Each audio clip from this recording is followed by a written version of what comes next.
Ever wondered what happens when Chris Hansen meets Robert Pattinson in a psychological crime thriller? Babe, today is that day. Hey besties, it's Emma, and I'm feeling totally intrigued. High-key curious cat energy right now. So, we need to talk about Primetime.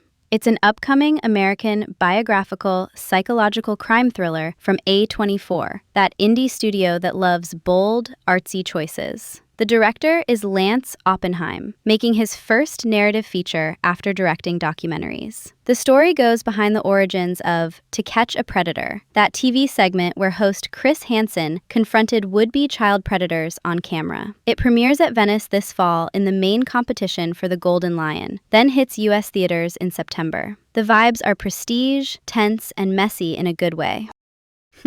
Quick story time from LA, because of course. I'm on Melrose for a pop-up. It's giving exclusive, velvet rope, one night only. I get pulled into this back room. There's a ring light, 3 folding chairs, a very serious PA whispering, "Wait here." A guy bursts in, points at me, goes, "You look perfect. Can you react to something wild in 3, 2, 1? And I'm like, "Sir, I came for matcha and vibes, not an audition." Then a camera swings around and a producer goes, "We live." I step out, there are planted shoppers and a hidden mic reveal, and the whole thing is choreographed chaos. My friend leans over and whispers, "You're literally in a sting house, babe." Here's the kicker. Primetime actually filmed under a covert working title, Bluefin Tuna. That stealth energy is real.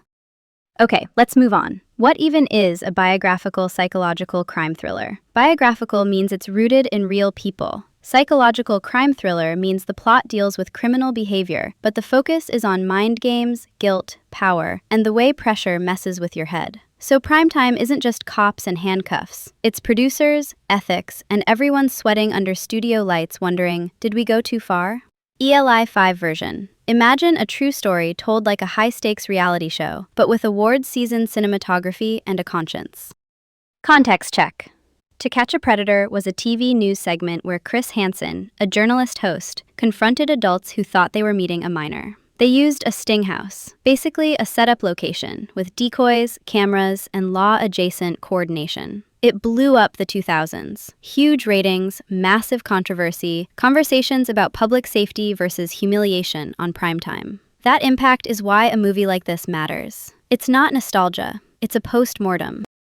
Now the faces. Robert Pattinson, yes, Twilight Boy turned indie king, plays Chris Hansen, and also produces. Dual role energy means he's shaping the performance and some of the decisions behind the scenes. You feel that when a star is also the architect. It's giving main character and showrunner in one body. Lance Oppenheim, the director, comes from doc storytelling, so expect detail, process, and those quiet moments where a glance tells you everything. I'm obsessed with that mix. The ensemble is juicy. Merritt Wever, who's an actress with off-the-charts credibility, plays the producer right in the nerve center. Think control room queen, juggling ethics, safety, and the host's performance. Skylar Gisondo, an actor with that anxious, funny, earnest thing, plays Dan Plum, a young performer hired for the stings. The decoy life is literally acting with a moral seatbelt on. Phoebe Bridgers, the indie musician, pops up in a supporting role. Cross-genre slay. Tony Revolori, usually charming, is cast against type as a predator. That's a hard turn, meant to jolt your empathy calculus. Anna Faris plays Mary Joan Hansen, Chris's wife, which brings the domestic fallout, the headlines at work versus the kitchen table reality. And Jeff Zucker appears as himself. He's a real TV executive, so that's meta-commentary baked right in.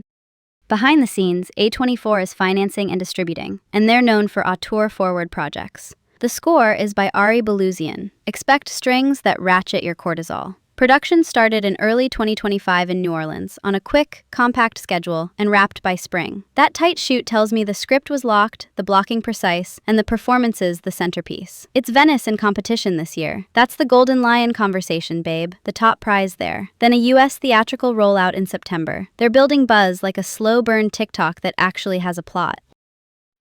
Let's dissect this for a sec.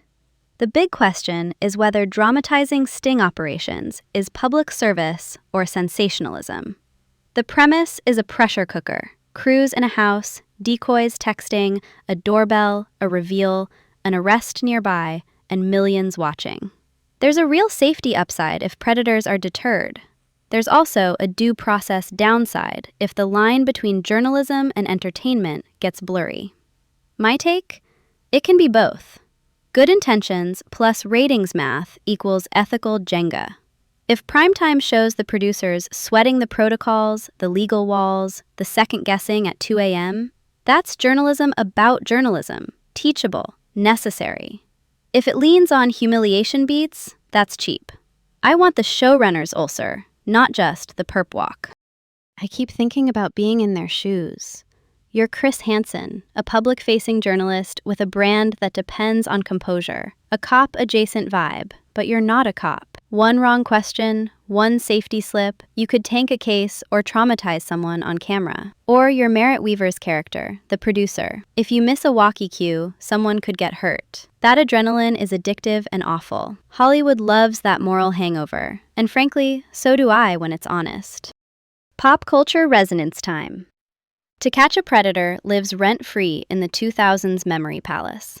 It shaped how we talk about crime on TV. Putting Jeff Zucker, a real executive, on screen is a mirror to the machine. The suits decide which stories become spectacle. If Primetime nails that, maybe we start asking better questions about what we click on, what gets greenlit, and who benefits when outrage becomes programming. I want more movies that pry open the newsroom door and show the chaos without the halo. Bottom line, Robert Pattinson stepping in front of and behind the camera is a flex that could unify tone. Lance Oppenheim's doc instincts should keep it grounded. And that Venice slot tells you they're shooting for prestige, not just shock. If they center the ethics as much as the thrills, it's a win. If not, it's just clickbait on a bigger screen. I'm rooting for nuance, not a gotcha reel. Next time, we'll spill the tea on another media phenomenon that shook the world. Cannot wait, bestie. All right, this was a ride. Hydrate, do your stretches, and meet me back here after the 4:05 chills out. Later, besties.